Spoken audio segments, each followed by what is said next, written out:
I planted these leaves about 8 weeks ago. When I first planted them, they looked like this. Then about 8 weeks later, it starts out small like this, and then they get bigger and bigger. These are now ready to transplant. I'm separating them from their leaf host and then taking the leaf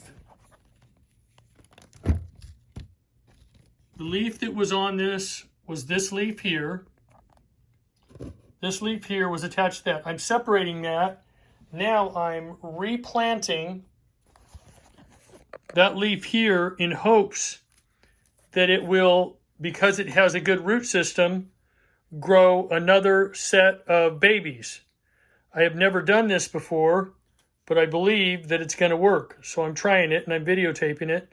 So I'll be ready with my videotape if it works. These are the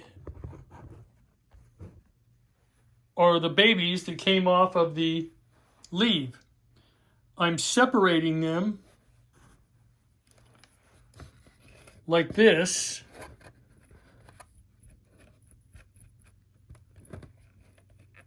Because there's many plants here.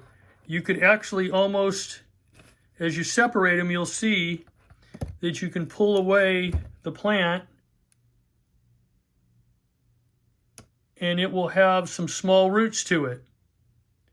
So out of this clump, I'll probably get 6 or 7 starts.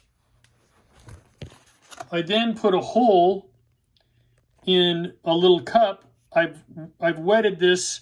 This is my system I use. I put these cups in a big container. I use the water from the bottom. I've wetted them until they're moist enough so I can form a hole there. Then I push the plant in. And now that's going to be my new African violet start. As you can see this morning, I've put up these here. And I will keep track of them over the next couple months, and I'll show you the growth of them. So I'm going to set these all today from this one container.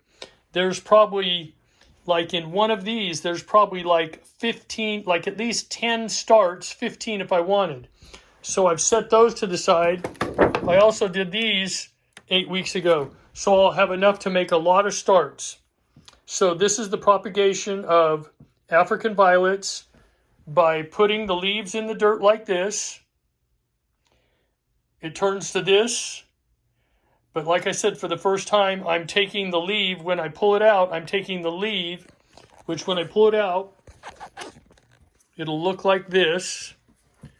I'll dig this out here, and you'll see that I'll get this little plant here.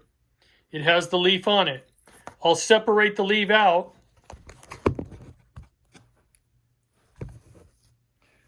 As I separate the leaf, which you just kind of easily shake it loose, and there's a lot of little babies around it, you shake it loose.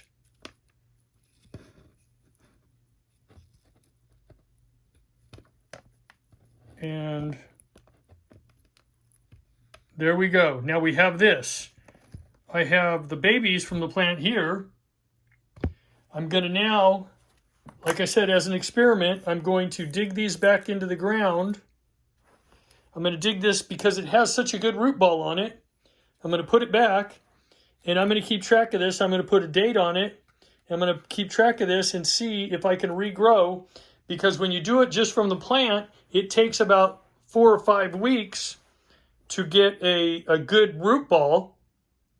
Well, this already has a root ball, so my guess is, I'm going to put a date on this, my guess is that these are going to start sending up shoots really quick. I'll go ahead and plant the rest of these today. And so separating them, you're just kind of doing this. There's one plant. There's a plant. Here's a plant. You can see it has nice roots on it. Even as much as just one leaf can be planted by itself. I usually put 2 or 3 just to give it a better start. So if I separate this out here, I'm going to have about 15 about 15 starts. So that's propagation of African violets.